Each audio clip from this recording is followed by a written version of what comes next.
Muito bem, estamos de volta para falar sobre política, agora meio-dia, 5 minutos. Paulo Roberto, boa tarde. Boa tarde. Se você quiser que eu fale o que a gente estava conversando agora aqui no intervalo, eu também falo. Essas coisas dos bastidores não dá certo, não. Não dá certo, não. Dá problema. Só se um dia for escrever um livro. Dá problema.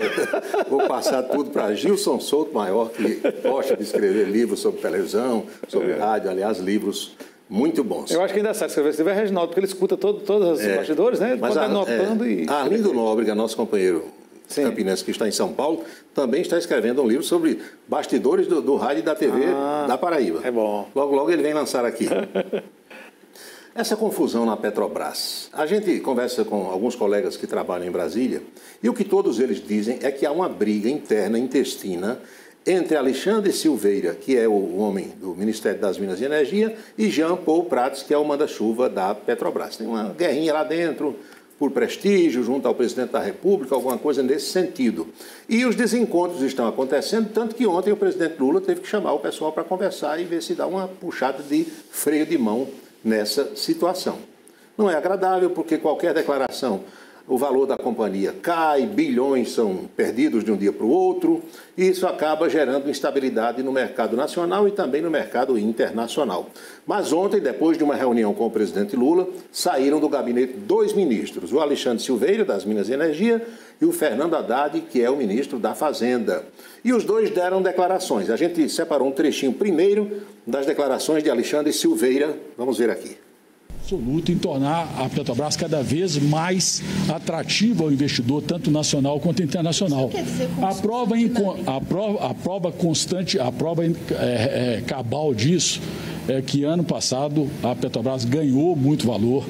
Nós anunciamos a nova política de preço que interessava ao consumidor brasileiro, compatibilizando o interesse nacional com o interesse da empresa, e a empresa só ganhou valor de mercado, a empresa é robusta. No governo do presidente Lula, nós voltamos a valorizar a empresa, voltamos a valorizar os investimentos na empresa, demonstrando que nós queremos uma Petrobras perene, uma Petrobras de longo prazo, uma Petrobras segura para o investidor e uma Petrobras que sirva também, compatibilizando, como determina a lei estatais, o interesse público, o interesse da sociedade brasileira com o interesse do investidor, e isso tem dado certo, e nós vamos seguir firmes nesse caminho. Essas brigas palacianas, como a gente chama, elas acontecem desde que o mundo é mundo. Dizem que lá na Roma Antiga, Império Romano, já tinha briga Cleópatra, Marco Antônio, Nero, aqueles menininhos bons ou não tão bons assim, né? Toda a vida teve. Onde tem vaidade, disputa de poder. Tem, né? O ego, a maçã, essa coisa toda. Você junta o ego do ser humano com poder. A posição que o sujeito está ostentando, né? Com poder e com dinheiro, muito. Olha, pensa. É complicado. Mas o ministro Fernando Haddad também deu uma palhinha sobre o assunto. Eu penso que cabe 2 esclarecimentos, que está tendo uma confusão desnecessária na imprensa e cabe justamente ao governo prestar os esclarecimentos, inclusive o Conselho da Petrobras, que é formado também majoritariamente por representantes do governo que controlam a companhia, uma empresa estatal de capital aberto. Em primeiro lugar, no orçamento geral da União, o que consta de receita são os lucros ordinários. Essa é a primeira coisa. A Fazenda não fez um orçamento contando com distribuição de dividendos extraordinários. Não é prática da Fazenda fazer isso. Se eles vierem a ser distribuídos, melhoram as condições, as nossas condições. Mas nós não estamos dependendo disso para performar. A gente que fica de longe assim acompanhando isso, nem eu sou economista, nem a Chieta é, mas a gente tem uma visão geral da coisa, né? Até pelas informações que nos chegam no dia a dia. O que eu posso dizer a vocês é o seguinte, é que toda empresa que dá lucro e que distribui dividendos, esses dividendos vão para todos os acionistas. Quem é o acionista majoritário da Petrobras? É o governo brasileiro. Então, na hora em que o governo distribui os dividendos, uma boa parte ou a maior parte fica para ele, porque é o acionista maior. Mas o presidente Lula acha que a Petrobras, em cima daquilo que eu lembrei ontem, e que você deu uma risada aqui, vai valer aquela máxima de Getúlio Vargas, o petróleo é nosso. Lula disse, não adianta ter uma empresa rentável, uma das maiores do mundo, se essa riqueza não vier para as mãos dos brasileiros. E ninguém sabe se para apagar o fogo com água ou botar mais gasolina na fogueira. Preste atenção ao que o presidente Lula disse numa entrevista ontem à noite no SBT. O que eu acho é que a Petrobras, que é uma empresa em que o governo tem ascendência sobre ela, é importante ter em conta o seguinte: a Petrobras não é apenas uma empresa de pensar nos acionistas que investem nela, porque a Petrobras tem que pensar no investimento e pensar em 200 milhões de brasileiros que são donos dessa empresa ou são sócios dessa empresa. Okay. O que não é correto é a Petrobras, que tinha que distribuir 45 bilhões de reais de dividendos, queria distribuir 80 bilhões de reais. E 40 bilhões a mais que poderia ter sido colocado para investimento, para fazer mais pesquisa, para fazer mais navio, para fazer mais sonda, não foi feito. Não foi feito. Então, nós tivemos uma conversa séria aqui, o governo com a direção da Petrobras, porque a gente acha que é importante a gente pensar na Petrobras, é preciso a gente pensar nos acionistas, mas é preciso a gente pensar no povo brasileiro. Lula puxou a orelha de Jean Paul Prats, porque disse que parte desse lucro deveria ter sido investido nas energias renováveis, na modernização da estatal, e isso não foi feito. Então Lula deu uma oportunidade a mais a Jean Paul Prats, porque o que tem de gente querendo a queda dele na Petrobras não está no gibi. Inclusive parte do mercado. Né? Pois é. Fim da reeleição. Isso está em gestação no Congresso Nacional e pode mesmo acontecer. Os senadores têm se reunido, capitaneados pelo presidente do Senado e do Congresso, Rodrigo Pacheco, e também está nas páginas: mandato de senador pode ir para 10 anos, em vez de 8. Senador pode ter 10 anos de mandato. A PEC do fim da reeleição pode aumentar o tempo de permanência dos senadores. Meu amigo, 8 anos já é tempo demais, eu quero cair para 10. Para 10. Agora, veja como fica o quadro aqui. Senador iria de 8 para 10, deputado federal, estadual, vereador, prefeito, presidente e governador, todos iriam de 4 para 5 anos. Aqui tudo bem, mas de 8 para 10. Ele diz assim, se você aumenta de 4 para 5, aí quem tem 8 tem que ir para 10. Gente, sinceramente.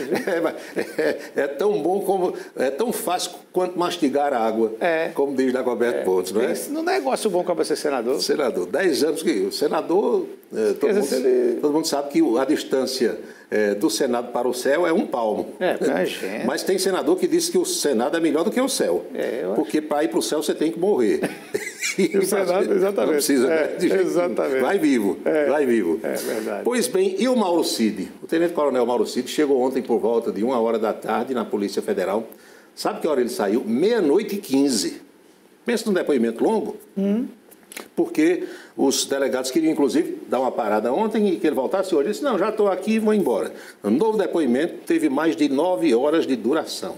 E essa oitiva ocorreu depois do depoimento do general Freire Gomes, ex-comandante do Exército, e buscou o quê? Esclarecer novos elementos que implicam Bolsonaro na chamada trama golpista.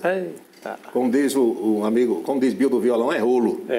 A fala de Mauro Cid, ele disse que Bolsonaro se reuniu com generais após perder a eleição.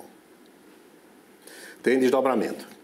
Nós falamos aqui semana passada numa situação que ocorreu no União Brasil. Vocês lembram?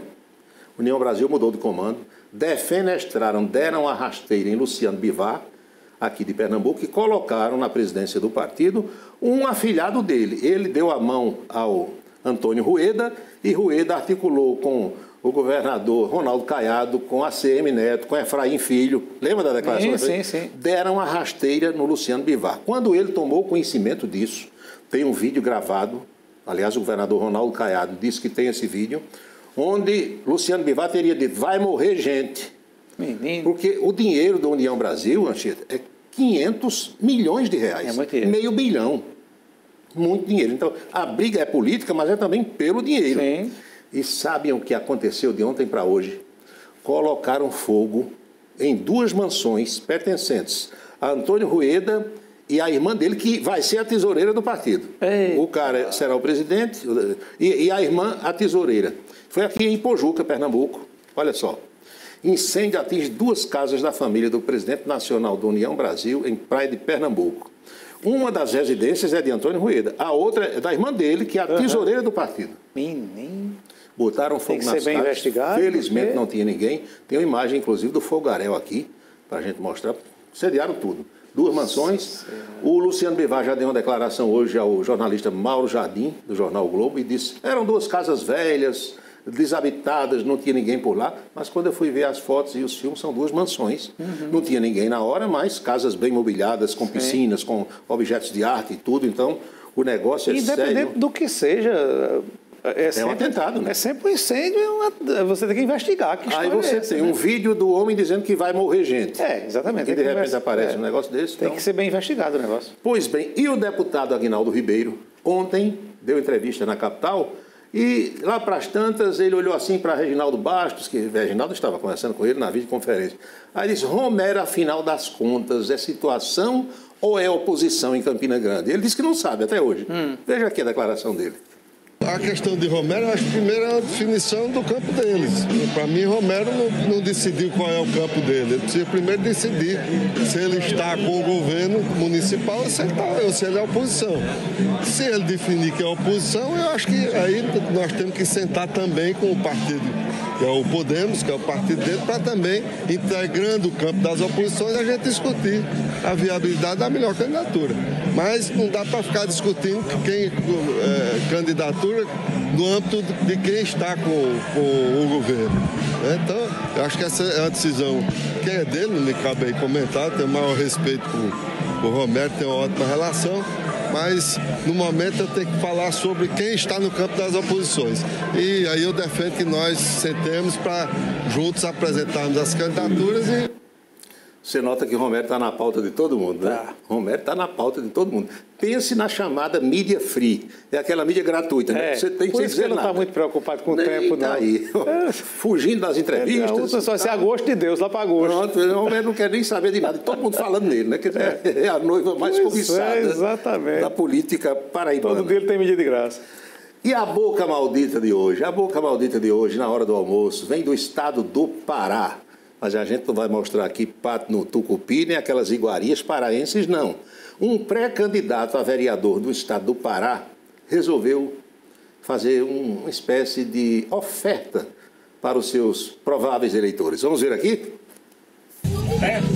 E estou fazendo um sorteio aqui de R$100. Bora ver quem é que vai ganhar os R$100. Certo? Osmar, vem ler esse nome aqui. Jesus! Será que é esse? Jesus! Jesus ganhou os R$100. Tá aqui, vem pra cá rápido. Tá aqui ela, R$100. E aqui todo mundo que tá aqui vai ganhar um pedaço de mortandela. Vambora! Pega o teu. Bora, pega o teu, chupacaba. Pega o teu. Vambora, pessoal. Vambora, meu irmão. Vambora! Todo mundo vai ganhar mortandela para comer Então, muito obrigado. Já se divertimos aqui com o povo. Que situação, hein? Jesus ganhou R$100. Jesus. O nome, Jesus. Já pensou? E os outros, cada um ganha um pedaço de mortadela. Ninguém sai sem nada, porque tem um pedaço de mortadela. E a gente ainda é aplaudido. Essa política brasileira, eu vou dizer a você, se não existisse, merecia ser inventada. Pois é, exatamente. Tá bom, Paulo. Até amanhã, né?